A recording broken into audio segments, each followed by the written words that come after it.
What's up, everybody? Back with another Thorogood boot review. After battling a wasp that somehow got in the house and getting rid of that thing so I don't get stung trying to film this video. This is the newest and 7th pair of Thorogood boots that I own. This is their waterproof Wllington boot, and these have the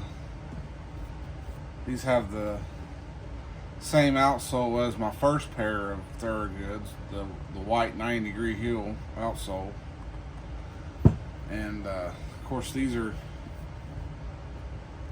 obviously got the waterproof lining down inside of them there. The model number is 804-3320, and I'm still in the process of getting these broke in. This is a rather hard boot for me to break in. The waterproof lining in there, and the fact that I could only find these in a double E width, I couldn't go any wider. So this is taking a while to break in, but hopefully with the upcoming season, with the fall season, and it gets cooler outside, I can actually wear these more.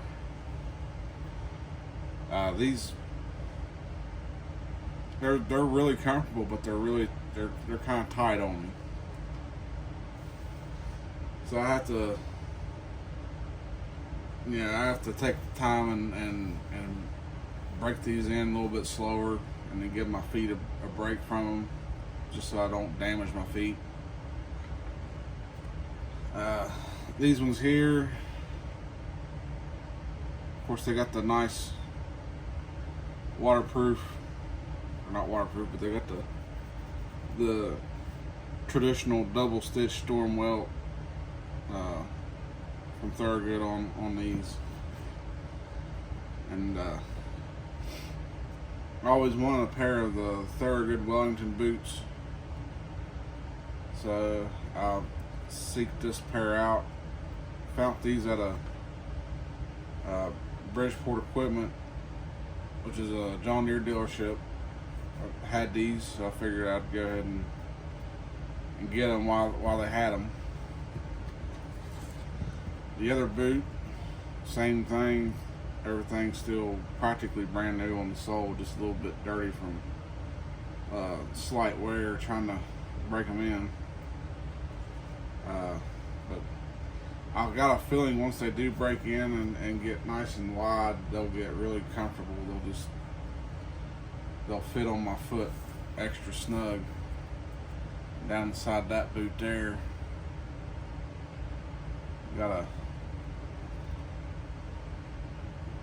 I don't know how waterproof they're going to be yet. Like I said, I haven't really got to test them out much. I'm breaking these in rather slowly and trying to get them to where I can wear them, all day long, without having to give my foot a break. But I'm not there yet, but I'm close. I can actually almost wear them all day long. But after a while, I think they do start to fatigue my feet, so I gotta take them off and give my feet a break. When I first got them, they were pretty tight. I was afraid that I may have gotten the wrong width. I may have gotten too tight of a width, but I can't find them any wider than a 2E, so I thought, well, we'll give them a few more weeks and wearing them and see if that starts to loosen up and see if that boot starts to break in and the pain levels come down. But so far it's been a rather slow, like I said before, it's been a rather slow break-in process. Probably the hardest pair of Thorogood boots that I've had to break in so far.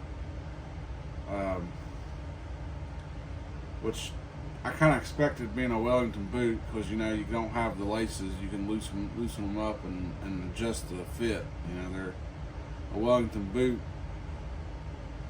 The fit is the way it is, and it's not going to get any. You can't really adjust it where it's just a slip-on. So this one's going to take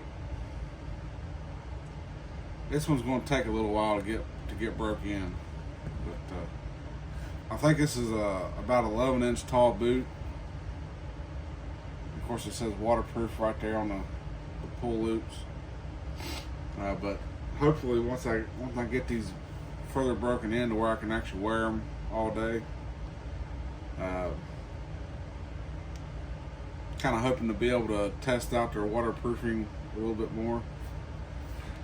I don't even think I've gotten this boot wet yet.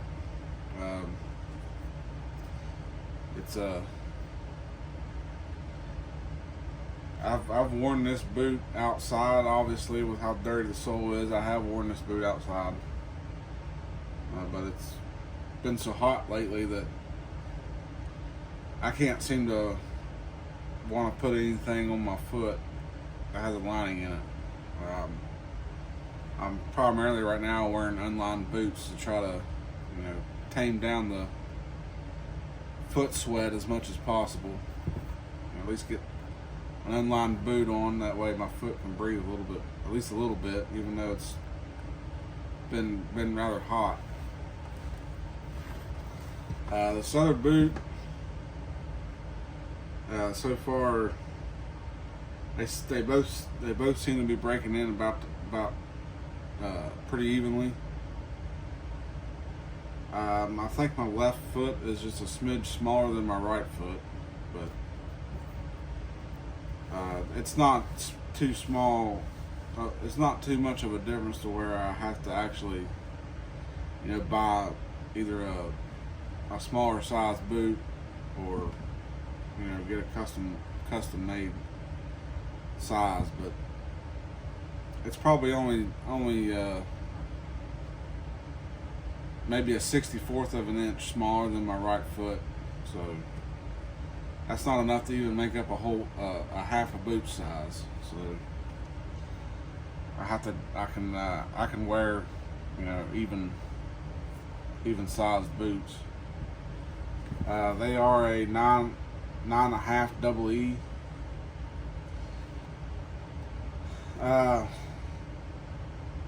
Possibly I could have gotten by with a 10. Maybe a 10 would have been a little more forgiving on the width. But with a 10, I was afraid that my toes wouldn't even be underneath the steel toe cap. I thought they'd be back, maybe come up to about right there. Just barely even be under the steel toe cap, and I'd rather my toes to be under the steel toe cap. So I'll definitely work on breaking them in more, and hopefully sometime down the road, once I get them more comfortable and broken in, I'll be able to get another review in on them to let y'all know how they're coming along. As far as fit and finish, I know here lately, Thorogoods have been kind of getting a lot of heat from people about their fit and finish, and I've seen a lot of people that bought a pair of Thorogoods and they'll be shaped entirely different. I've seen mock toes. The stitching will be unlevel, or You know, one boot it'll be further down on, and the other boot will be further up where it's supposed to be. It'll be, you know, kind of way down here. But the fit and finish on these seem to be pretty well spot on. The only thing I noticed on these is right through here, when they was sanding the excess material off the weld, it seemed like they got a tad close right through there to the stitching, but they didn't dig into the stitching or anything. So to me, that's fine. Besides that, a lot of times people forget, you know, how handmade these boots really are. I mean, yeah, they're not the same as a Pacific Northwest boot, but at the end of the day, there is still a lot of hand, you know, a lot of hand building process that goes into these Thorogoods. You know, they're about like, you know, Thorogood and Wllington to me are about the two last, you know, off-the-shelf boot companies that still, you know, do a lot of their boot building processes by hand. And that includes finishing the boots, you know, on the sander when they're sanding down the excess material of the sole and sanding down the shape. It's all done by hand, and when you got that sander going, it don't take much to go, you know, to get too close to something or to get something out of round or the way it's supposed to be. And that kind of a job takes time for people